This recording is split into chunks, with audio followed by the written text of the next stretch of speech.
Hello everyone, this is Alvin Mahawan, a Doctor of Education in Educational Leadership and Management Open University student. Today I'm going to discuss idealism as a philosophy of education. Now, let's revisit some of the concepts that have been discussed with my group mates. Let's have this one. What is idealism? Well, it is a philosophical belief that material things do not exist independently in the physical world, but only in the mind. A belief wherein the nature of humans and the environment is naturally, constantly, and permanently good, true, and beautiful. Now, let's have a glimpse on the history of idealism. Plato is the father of idealism. He believed that the soul is fully formed prior to birth, it is perfect and once with a universal being. And according to Plato, this belief have these two things, the spiritual and the mental world, and the world of appearance. The spiritual and mental world, or the so-called the supernature, or the spirit, perfection, eternal, this is absolute, general, abstract, and being the higher world. While the world of appearance, or the nature itself, that includes material, corruption, change, process, concrete, particular, and it's a lower world. There is also the belief on the history of idealism on the Neoplatonism that it is a philosophical system with mysticism and Judeo-Christian ideas posting one's source of existence, developed by Plotinus and his followers in the 3rd century. George Wilhelm Friedrich Hegel believed that as individuals, our minds attuned to and related to the divine mind called the absolute mind, or being referred to as the mind of Creator. This time, let's proceed to take a look at the idealism and aim of education. First, we have the self-realization. Self-realization that according to idealism, man is the most beautiful creation of God, his grandest work. Place great stress on the exaltation of human personality. It is self-realization, and the aim of education is to develop the self of the individuals higher till self-realization is achieved. Take note with the word self-realization. It's in fact making actual or real highest potentialities of the self. While the second one is that universal education. Well, talking about universal education, that according to idealism should be universal in nature. The universe is regarded as a thought process. Education should be based on the teaching of universal truth from the standpoint of rationality of the universe. Third is the spiritual development. Idealists give greater importance to spiritual values in comparison with material attainments. According to Ross, education must enable mind through its culture to enter more and more fully into the spiritual realm and also enlarge the boundaries of spiritual realm. Fourth one is that the transmission and promotion of cultural heritage. The aim of idealistic education is the preservation and enrichment and transmission of culture. Education must contribute to the development of culture. It should help in enlarging the boundaries of the spiritual realm. The fifth one is that the cultivation of moral values. According to idealism, man is essentially a moral being. Therefore, moral, intellectual, and aesthetic aspects of his personality should be promoted. According to Dr. Premnath, the process of education must lead to the deepest spiritual insight and to the highest moral and spiritual insight, and to the highest moral and spiritual conduct. The sixth one is that talking about preparation for a holy life. Idealism prepares an individual for a holy life. That's why according to Froebel, the object of education is the realization of faithful, pure, inviolable, and hence holy life. In the last of education is that the development of intelligence and rationality. Idealism wishes that education should develop the mind fully. It makes a person rational as well. On the highly developed mind can understand all-pervading force. The idealists believe that education must help in the full evolution of mind, emancipation of spirit, self-realization, and the realization of higher values of life, and to train the whole man completely and fully for manhood and not some part of man. Let's have idealism and curriculum. While developing curriculum, idealists give more importance to thought, feelings, ideals, and values than the child in these activities. They firmly hold that curriculum should be concerned with the whole humanity and its experiences. It must consist of humanities. Now, let's have the first one. The curriculum should give good mental experience of all types. This means that the cognition or knowing and affecting or the feeling and conation or striving should find due place. Second, sciences and art should be taught as fully integrated. Since the main aim of education according to the philosophy of idealism is to preserve and advance the culture of human race, so subjects like religion, ethics, philosophy, history, literature, and etc. should be provided in the curriculum. The third one is that healthy mind is found in healthy baby only. So health, hygiene, games, and sports should find an important place in the curriculum. Let's have idealism and methods of teaching. Well, idealism does not prescribe a specific methods of teaching. According to idealism, classroom is a temple of spiritual learning, a meeting place of human minds, a place for self-education, and for this, no particular method has been suggested. However, the following methods have been advocated by different idealists. First, learning through reading. Second, learning through lecturing. Third is that learning through discussion. Fourth, learning through imitation. Fifth, Descartes employed the device of simple to complex method of teaching. Let's take a look at the idealism and the discipline. Well, naturalism provides unrestricted freedom to the child, whereas idealism wants to keep the child under discipline. Let's have the first one. Idealists believe that there can be no spiritual development of the child without discipline. This leads to inner discipline. This is the discipline that is not to be imposed on pupils. The teacher has only to help them to develop self-discipline and through that self-knowledge. Second, self-insight and self-analysis are the main disciplinary factors. Third, the main task of education is the cultivation of higher values of life, moral and religious education. This means that it requires the teacher to present good example and exercise lasting impact upon the pupil's mind. A teacher is an ideal person to be emulated by its pupils. Take a look at idealism and teacher. While idealism assigns a special role to the teacher, it considers teacher as a spiritual guide for the child. Let's have the first one. The teacher serves as a living model for the student. Second, he sets the environment in which education takes place. Third, he carries the child from darkness to light. And lastly, leads the student towards utmost possible perfection.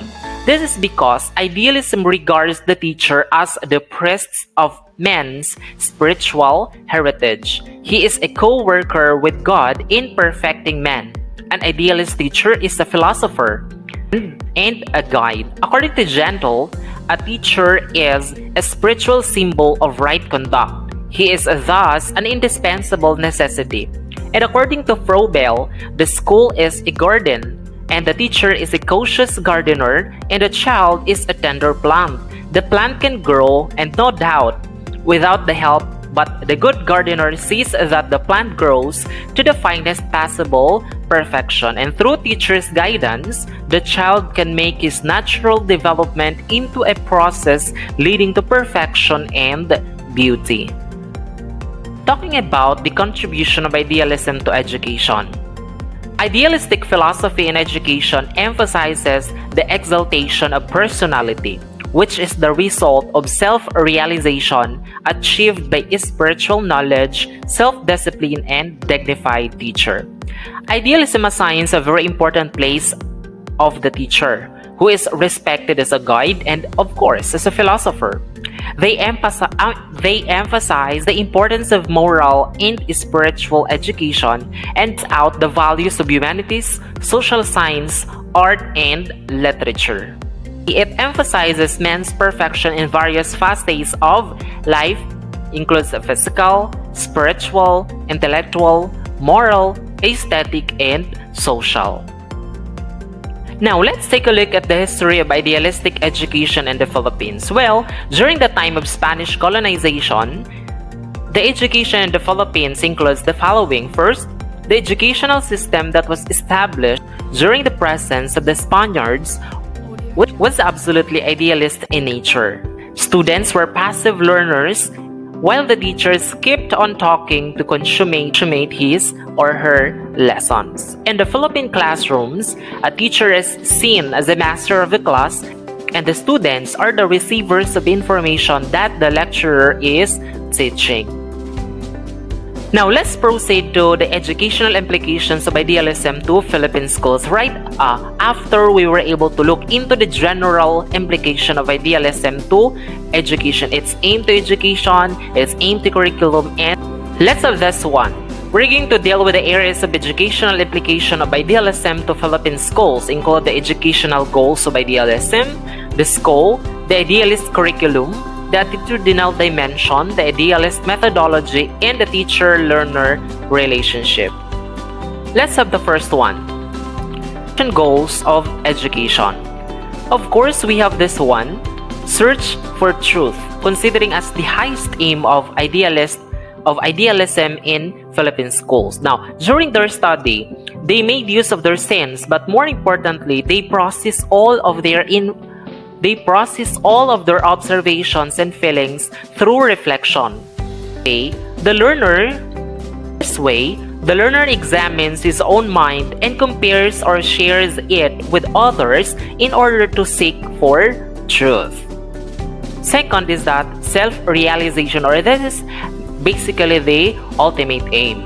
Students in the Philippines are taught to identify the qualities of heroism and be like them. Students are trained to communicate, debate on what is beautiful and what is true or good.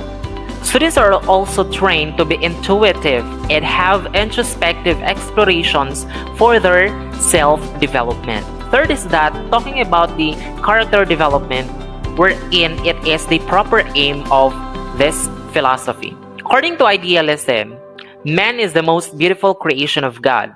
Hence, the advocates of idealism lay great stress on the exaltation of human personality. And by exaltation of this human personality, they mean the self-realization, which involves full knowledge of the self. Therefore, the first aim of education, according to idealism, is to develop the self, and higher till self-realization is achieved. And second is that to develop the child mentally, morally, and above all, spiritually. Thus, the teacher should so organize education as to develop child spiritually and to discover and develop each individual's abilities in full moral excellence and in order to better serve the society. Let's proceed to the school. Preservation of knowledge in schools exposes them to the wisdom containing the cultural heritage, and the cultural heritage is of immense worth and value because it belongs to whole humanity, and it's the purpose of education to preserve, deserve, develop, and transmit it. It is for education to acquaint the child with cultural heritage so that he conserves, promotes, and transmits it to the rising generation. This is done through the process of self-estrangement. And third, the students will learn from handling ideas through lecture, discussion, and Socratic dialogue. And they are also taught to identify the qualities of their heroism and be like them. Now, they are trained to communicate and even in a form of debate on what is good or what is beautiful and what is true. Students are also taught to be intuitive learners because learners does not stop for the search of the truth as being part parcel of their lives. And the students in an idealistic setup are expected to be truth seekers as they study the subjects that bring critical thinking. The school is a place where the capacities of logical thinking, reasoning, and evaluating of the child are progressively sublimated and developed by teachers and the school environment into desirable channels so that high spiritual ideals and values are gained. Such a noble mission on the part of the teacher, according to idealism, may be achieved through proper guidance of the teacher given in school. Hence, idealists considered school and its impressionistic environment as greatly essential. Now, let's proceed to idealist curriculum. Now, idealists give more importance to thoughts, feelings, ideals, and values than to the child and his activities. They firmly hold that curriculum should be concerned with the whole humanity and its experiences. These experiences can be imbibed by two ways. These are from the physical environment and from contacts with other fellow men. Next is that cultivates the basic skills of literacy, numeracy, and civility that prepare a person for more advanced learning. In this way, in an idealistic curriculum, both the scientific subjects as well as the humanities are included. Science and art should be taught as fully integrated and to preserve and advance the culture of human race as subject like religion, ethics, philosophy, history, and literature. Well, these disciplines are actually being integrated in the Philippine schools in our curriculum.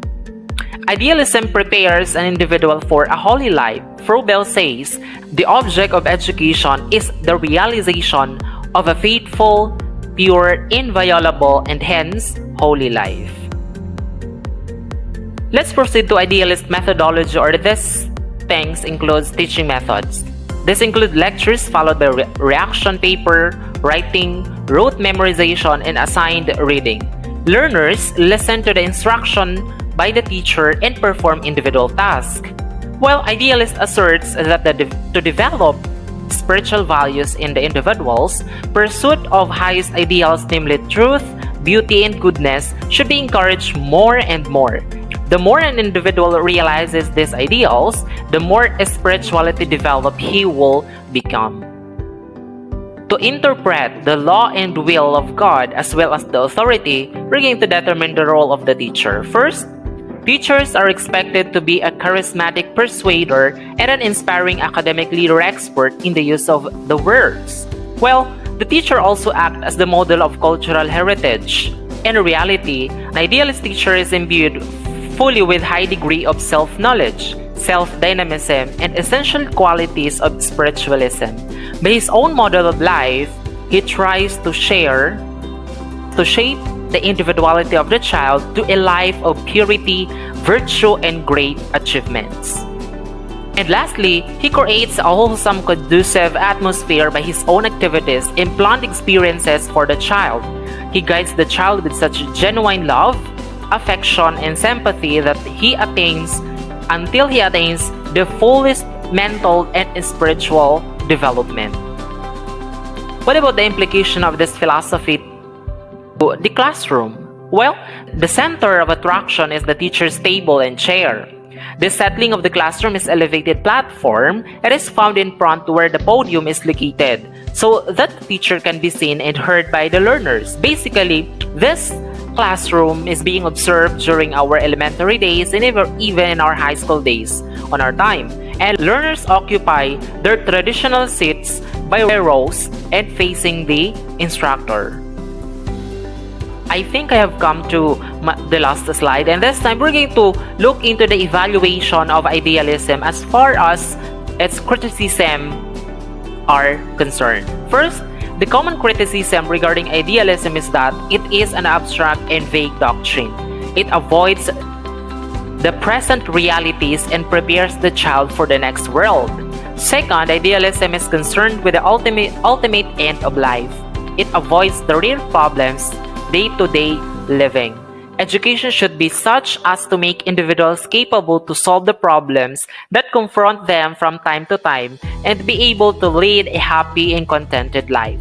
Third, idealism lays more emphasis on thinking and mental activities, and this increases the importance of intellectualism unnecessarily.